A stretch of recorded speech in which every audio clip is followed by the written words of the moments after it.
காற்றில் மிதக்கும் ஒலிகளிலே, கடலில் தவழும் அலைகளிலே, இறைவன் இருப்பதை நான் அறிவேன், என்னை அவனே தான் அறிவான். இறைவன் இருப்பதை நான் அறிவேன், என்னை அவனே தான் அறிவான். உலகம் பிறந்தது எனக்காக, ஓடும் நதிகளும் எனக்காக, மலர்கள் மலர்வது எனக்காக, அன்னை மடியை விரித்தால் எனக்காக. உலகம் பிறந்தது எனக்காக, ஓடும் நதிகளும் எனக்காக. அற்புதமானவர்களே, இந்த பாருங்க, இந்த பாடலில், இந்த இறைமை பகுதியில் இந்த பாடலோடு தான் இந்த சிந்தனையை நான் தொடங்குறேன். என்ன காரணம்னா பாருங்கள், காற்றில் மிதக்கும் ஒலிகளிலே, கடலில் தவழும் அலைகளிலே, இறைவன் இருப்பதை நான் அறிவேன், என்னை அவனே தான் அறிவான். இது என்ன, இது யாருக்கு இந்த சிந்தனை வரும் அப்படின்னா, இந்த இறைமையை யார் முழுசாக புரிஞ்சுக்கிட்டாங்களோ அவங்களுக்கு தான் இந்த சிந்தனை வரும்.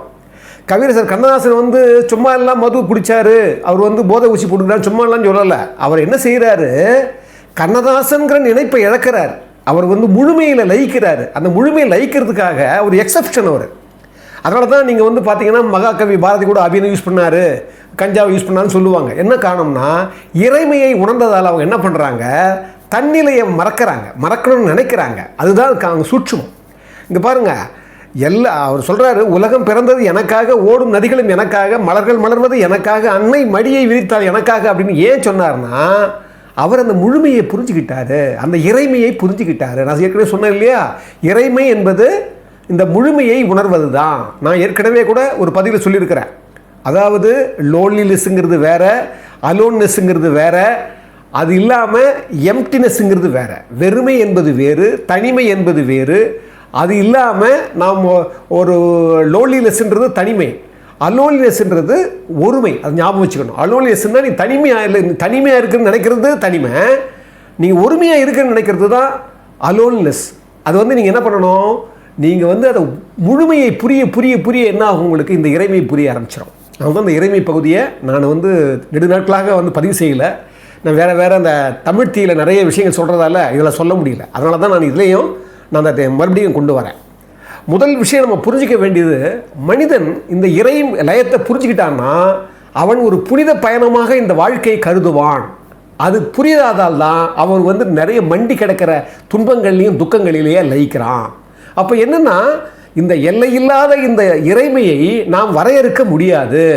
ஆனால் வரையறுக்கலாம். எப்படி, ஒரு கடலில் ஒரு தண்ணி, ஒரு சிறு துளி எடுத்து நம்ம சோதிச்சோம்னா எப்படி கடலே தெரிஞ்சு போதோ, அதே போல் இந்த உலகத்தில் இருக்கிற எந்த உயிர் எடுத்து நீங்கள் சோதித்தாலும், ஏன் மனிதனை எடுத்து சோதித்தா கூட அவனுடைய அந்த இறைமையை புரிஞ்சுக்க முடியும். ஒரு சிறு மணல் துகளிலிருந்து, ஒரு கடல் துளியிலிருந்து, இந்த உலகத்தினுடைய காற்று வீசுகிற அந்த பாவத்திலிருந்து நீங்கள் எதை உணர்ந்தாலும் இறைமையை உணரலாம். அப்போ அந்த இறைமையை உணராததால் தான் நமக்கு நிறைய துன்பப்படுறோம். அந்த புனிதம் நமக்கு தெரிய மாட்டேங்குது. அதனால தான் இந்த இறைமையை பற்றி நான் ஏன் இந்த பகுதியே நான் சொல்கிறேன் அப்படின்னா, நான் ஏறத்தாழ நான் தமிழ் தீயில் வாழ்க்கை திறவுகோள் சொல்கிற பாருங்க, அது மாதிரி இது ஒரு ஞான திறவுகோள். இந்த இறைமைங்கிறது ஒரு ஞான திறவுகோள். மனிதன் மேலோட்டமாகவே இன்பம் அடைகிறான். அதனால தான் அவன் அடி மனதில், அடி உள்ள ஆழத்தில் அந்த ஆத்ம நிலையில் ஒரு திருப்தி இல்லை. சில பேர்லாம் சொல்ல கேட்டிருப்பீங்க, ரொம்ப ஆத்ம திருப்திப்பா எனக்கு அப்படின்வாங்க. அது உண்மையாக ஆத்ம திருப்தி கிடைக்காது, ஆத்ம திருப்தி கிடையாது. ஏன்னா அந்த ஆத்ம திருப்தி உங்களுக்கு எப்போ வரும் அப்படின்னா, நீங்கள் உள்முகமான பயணம் போய் இறைமையை உணரும்போது தான் அந்த ஆத்மலயம் உங்களுக்கு வரும்.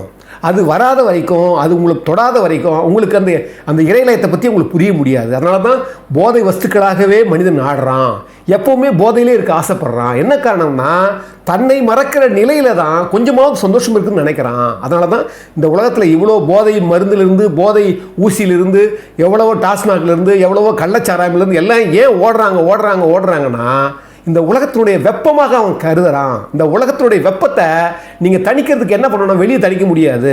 உள்ளே ஒரு குளிர் பிரதேசம் இருக்குது. அந்த குளிர் பிரதேசத்தில் இறைமை வீட்டு இருக்கிறது. அந்த இறைமையை நீங்கள் உணர்ந்துட்டீங்கன்னா உங்களுக்கு மது போதையே தேவையில்லை. இதுதான் சூட்சுமம். அந்த வகையில் இப்போ நம்ம இறைமையை பற்றி பேசிகிட்டு இருக்கிறோம். பாருங்கள், ஒரு இடத்துல சொல்லுவார் கபீர்தாசன், தண்ணீரில் மீனுக்கு தாகம்னு சொன்னால் எனக்கு சிரிப்பு வருதுன்னுவார். ரொம்ப ஒரு அழகான ஒரு இறையியலை ரொம்ப நுட்பமான ஒரு வார்த்தை. அது ஒரு பெரிய உண்மை. அது அவர் சொல்லுவார், தண்ணீரில் மீனுக்கு தாகம்னு சொன்னால் எனக்கு சிரிப்பு வருதுன்னு என்ன அர்த்தம்னா தண்ணிலேயே இருக்குது, அதுக்கு எப்படி தாகம் ஏற்பட வாய்ப்பே இல்லை. நாம் இறைமைக்குள்ளே தான் இருக்கிறோம். நமக்கு கஷ்டம்னு சொல்கிறோம், நமக்கு துன்பம்னு சொல்கிறோம், துக்கம்னு சொல்கிறோம், வேதனைன்னு சொல்கிறோம். இதை பார்த்து தான் நிறைய மெய்யியலாளர்களாக சிரிக்கிறாங்க. இப்போ உதாரணத்துக்கு ஏன் அவங்கெல்லாம் பார்த்தீங்கன்னா ஹோடாய்னு ஒருத்தர் இருந்தார் ஜப்பானில். அவர் பார்த்தீங்கன்னா ஞானம் வந்ததிலிருந்து சிரிச்சிட்டே இருப்பார். அவங்க அந்த ஜப்பான்லேயே சிரிக்கும் புத்தர்னே பேர் அவங்களுக்கெல்லாம். சிரிக்கும் புத்தர் நீங்கள் பார்த்தீங்கன்னா அந்த உலகம் சுற்று வாலிமல்ல திரு எம்ஜிஆரோட படத்தில் கூட பார்த்தீங்கன்னா அந்த சிரித்து வாழ வேண்டும் பாட்டில் வந்து நிறைய அந்த சிரிக்கிற புத்தரெல்லாம் காட்டுவார். என்னென்னா இந்த புத்தம் தன்மை என்பதே விழிப்புணர்ச்சி என்பதே என்னன்னா 2 நிலையை மௌனமாக்கவும் ஆக்கும், சிரிச்சிட்டே கூட இருக்கும். அவர் பாருங்கள் அந்த ஹோடை என்ன பண்ணுவாராம், எப்போ பார்த்தாலும் சிரிச்சிட்டே இருப்பாராம். ஒரு கிராமத்துக்கு போனால் சிரிப்பாராம், சந்தைக்கு போனால் சிரிப்பாராம், வெளியே எங்கே போனாலும் இதை சிரிச்சிட்டே இருப்பாராம். நீங்கள் என்ன சொல்கிறீங்க செய்தி அப்படின்னு கேட்பாங்களாம் எல்லாரும். அவர் சொல்லுவாராம் சிரிப்பு தான் என் செய்தி அப்படின்னு வரான்.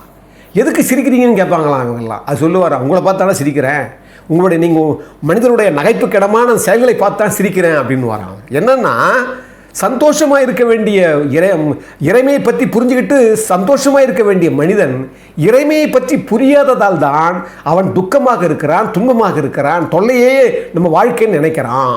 அப்போது இதை புரிவதற்கு என்ன பண்ணணும்னா மேலோட்டமான இந்த இன்பங்கள் எல்லாம் உங்களை வந்து அந்த இறைலயத்தை நோக்கி பயணப்படுறதுக்கும் அந்த இறைமை நோக்கி பயணப்படுறதுக்கு தான் ஒரு ஏதுவாக இருக்கணுமே தவிர நீங்கள் அங்கேயே உட்காந்துடுறீங்க, மேலோட்டமாகவே உட்காந்துடுறீங்க. அதனால தான் அந்த இறைமை உங்களை பற்றி நீங்கள் புரிஞ்சிக்காத வரைக்கும் உங்களால் வந்து அந்த உண்மையான விஷயம் பண்ண முடியாது.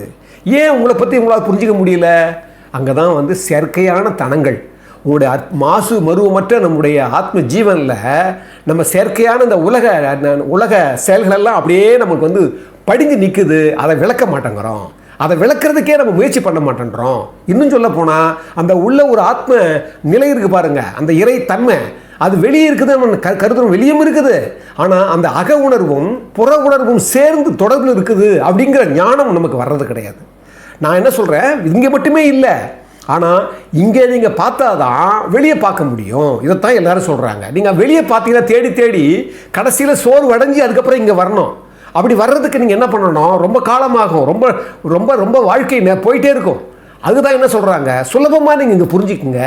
இந்த புரிதலுக்கு தான் நாம் வந்து இறைமையை பற்றி புரிந்து கொள்ள நாம் செய்யறதுனால தான் கற்றதனால் ஆய பயனென்குள் வாலறிவன் நற்றால் தொழார் எனின் அப்படின்னு 2வது குறள் வைப்பார் கடவுள் வாழ்த்தில்.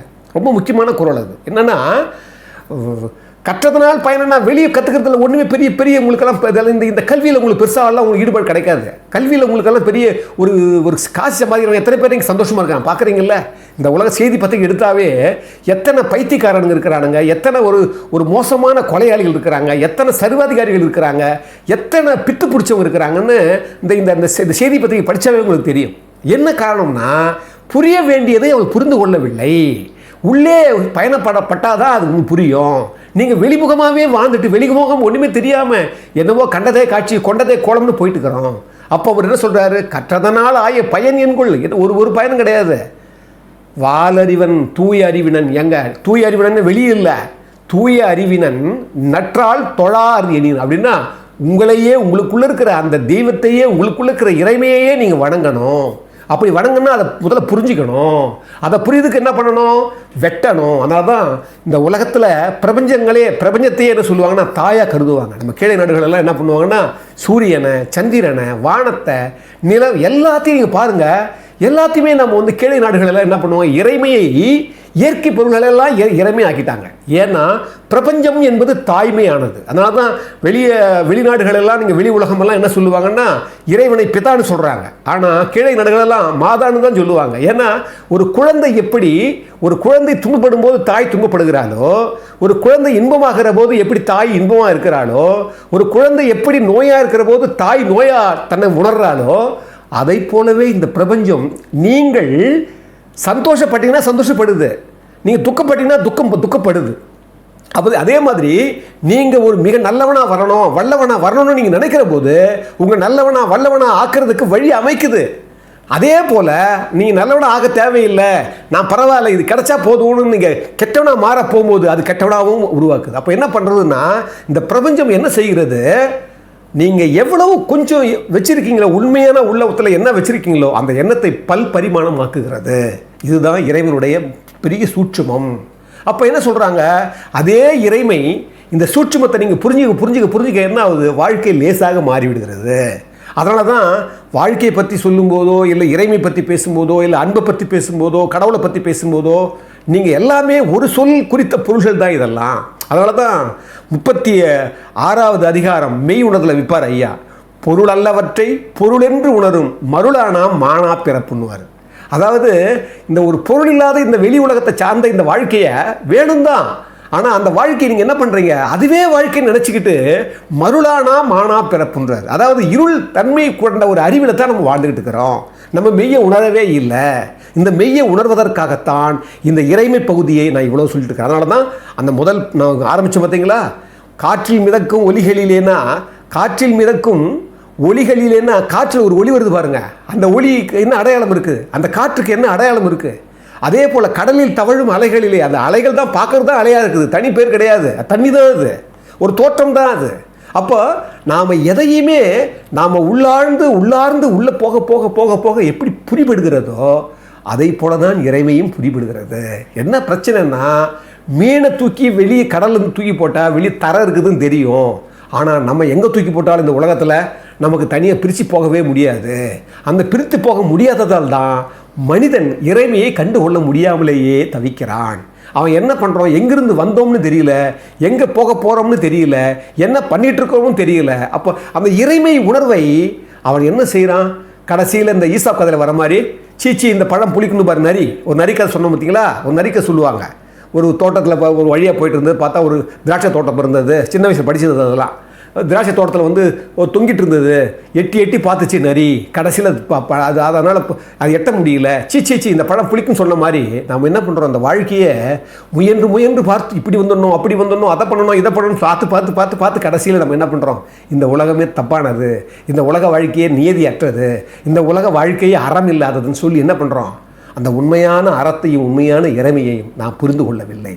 அந்த புரிந்து கொள்ள முயற்சிக்கிற பகுதி தான் இந்த இறைமையினுடைய பகுதி. அன்புள்ளம் கொண்டவர்களே, இந்த இறைமை பகுதியை நீங்கள் மட்டும் பார்க்குறது முக்கியம் இல்லை, எல்லாருக்கும் ஷேர் பண்ணுங்கள்.